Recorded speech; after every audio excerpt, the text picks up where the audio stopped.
Ja, Leute, herzlich willkommen zu einem wunderschönen Video auf diesem wunderschönen Kanal. Heute mal ein anderer Start. Weil es ist, glaube ich, das 7. Video über Christian Tietz. Es ist aktuell das meistgesprochenste Thema, glaube ich, beim FCM. Und es ist auch ein wichtiges Thema.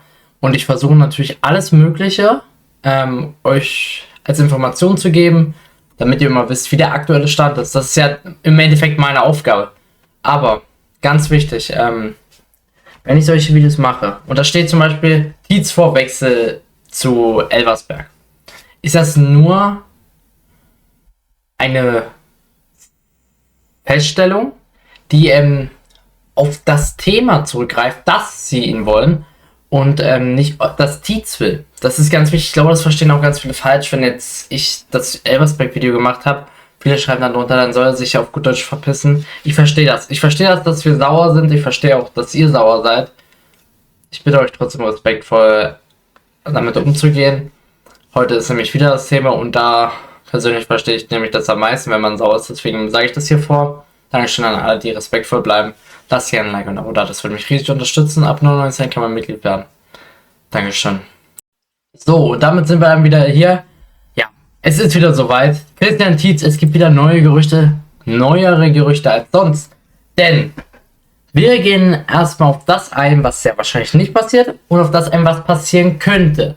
Diesmal ein bisschen anders, sonst starten wir eigentlich das andersrum. Nämlich, ganz klar haben wir gesehen, Köln war dran an ihm. Die haben sich jetzt aber im Ausschuss dafür entschieden, dass man doch den guten alten Lukas Kwasniok haben will. Auch einer der Trainer, die wirklich für mich sehr interessant gewesen wäre, der Tietz-Abgang schon bestätigt, beziehungsweise wenn er gegangen wäre. Das muss man ganz klar so sagen. Ich finde den Trainer top und ich glaube, da hat auch Köln die richtige Wahl gemacht. Zudem, was auch durch sein soll, Schalke 04, beziehungsweise das soll nicht durch sein, das ist durch, denn da haben sie Muslic verpflichtet. Für mich auch interessanter Trainer und ich glaube, viele unterschätzen den Mann auch. Ich finde ihn gar nicht so schlecht, wie er aussieht.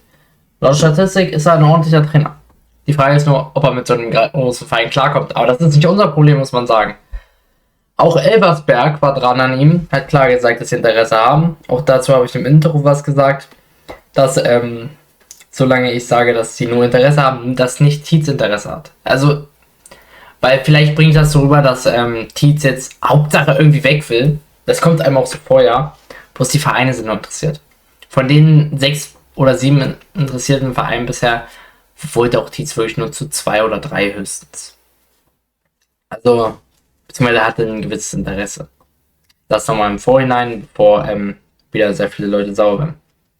Das ist nämlich auch bei dem Video hier der Fall. Ja, also Elversberg wird es auch nicht. Und England gibt es auch aktuell überhaupt nichts Konkretes, beziehungsweise nichts, wo wir jetzt sagen können, ja, okay, das könnte jetzt passieren. Es gibt einfach keine Nachrichten aus England, bloß dass es mal Interesse gab. Das ist aber auch schon Monate her. Und man weiß nicht, ob das wirklich was dran ist. Damit haben wir also England, Elversberg, Schalke, Köln abgehakt. Und das sind schon mal 4 Vereine, beziehungsweise 4 Regionen. Zudem gab es das Gerücht mit Wolfsburg. Hier hat sich aber wirklich nichts getan. Und ich glaube persönlich, nachdem man am 22. Mai die WAZ gemeldet hat, dass man sich mit Christian Tietz getroffen hat, muss das ja definitiv am 21. passiert sein. Das ist jetzt schon fast 2 Wochen her. Im Normalfall wäre dann das Ding schon durch. Ja, ganz ehrlich, die Verhandlungen gehen nicht so lange. Das sind 3, 4 Treffen höchstens, wo man sich auf eine Transfersumme einigt. Vertrag einigt man sich währenddessen. Ja, also das ist... Kann ich mir nicht vorstellen, dass das noch passiert, dass Tietz nach Wolfsburg wechselt, sonst wäre die, glaube ich, schon durch. Dann würde er nicht mit weiteren Vereinen noch in Verbindung gebracht werden. Also von dem Wechsel können wir uns sehr wahrscheinlich auch verabschieden. Hier will ich auch noch nicht sagen, 100%ig. Das ist noch nicht sicher. Und damit haben wir natürlich viele Vereine, die damit raus sind. Leipzig hängt auch gerade am Trainer. Das heißt, Bundesliga wäre damit komplett raus. Das war das, wo Tietz hin wollte. Das hätte er wahrscheinlich auch mit dem FCM erreichen können, hätte er einfach seine Arbeit weitergeführt, denn man hat eine klare Entwicklung gesehen. Ja, aber auch da der Punkt, viele haben mich gefragt auch, Ja, vielleicht war irgendwas zwischen den Vereinen, vielleicht hat er irgendwie den Spielern nicht vertraut, vielleicht haben die Spieler ihm nicht vertraut. Das war nicht der Fall. Das kann man zu 100% sagen, beziehungsweise zu 99%, denn die hatten ein gutes Verhältnis und auch immer noch gehabt. Das hat man während den Spielen gesehen. Es war auch offiziell, dass die ein gutes Verhältnis haben. Und ich kenne selten einfach einen, der so positiv über seinen Trainer geredet hat, wenn ein Spieler gefragt wurden. Also das kann ich mir nicht vorstellen. Das kann ich mir auch wirklich beim besten Willen höchstens bei Checker vorstellen, wo die ein schwieriges Verhältnis hatten, aber sonst nicht. Also das ist auch schon mal das Ding. Es gibt keinen wirklichen Grund, warum man den FCM verlässt, außer wirklich die erste Bundesliga. Hier kommen wir aber zum Thema. Hannover 96 soll auch an ihn interessiert sein. Nicht eher an Hannover, aber Hannover an ihm. Beziehungsweise weiß man noch nicht so wirklich Tietz interessiert sein soll in Hannover. Er hat wirklich ein hohes Ansehen in der zweiten Liga, das ist klar, das ist normal, nach einer Saison, die so gespielt wurde. Hannover ist auf der Trainersuche. 2 Trainer wurden letzte Saison herausgefeuert. Sie wollen aber bis zum Mittwoch einen neuen Trainer haben. Die Bild, weiß man auch nicht, ob das so richtig ist, hat wiederum aber gesagt, dass die Spur von Tietz bei Hannover nicht heiß ist. Das heißt, dass man wirklich nur ihn auf der Liste hatte, aber mehr nicht. Und das muss man hier klarer sagen. Das heißt, dass jetzt seit Anfang Juni sich das Blatt aber wieder wendet. Die neue Presse hat jetzt berichtet, dass Tietz der Top-Favorit ist. Aber es gibt definitiv noch keine Einigung offiziell. Der FCM will auf jeden Fall 500.000 Euro haben. Und das ist auch komplett verständlich. Ich glaube, da können wir uns einigen. Das ist einfach nur eine verständliche Summe. Für mich wäre da sogar 700.000 schon durchaus realistisch. Denn er ist einfach ein absoluter Top-Trainer. Ja. Ralf Becker kennt er aus Hamburg damals.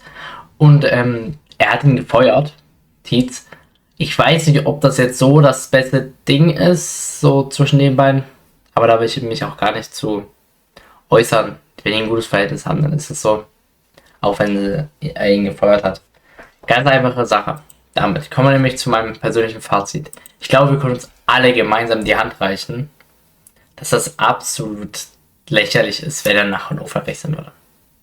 Ich glaube, da sind wir uns alle einig. Hannover ist kein Fortschritt zum FCM. Auch das habe ich mir schon bei Elversberg gedacht. Denn Elversberg hat jetzt einfach diese 3 Top-Abgänge. Auch das haben einige nicht verstanden. Die verlieren jetzt alle 3 Topspieler. Heißt nicht, dass die jetzt einen schlechteren Kader haben. Aber nach aktuellem Stand haben sie zum wirklich aktuellen Zeitpunkt einen schlechteren Kader als wir. Nicht zum Anfang der Saison, so wie ich meinte. Das weiß man noch nicht.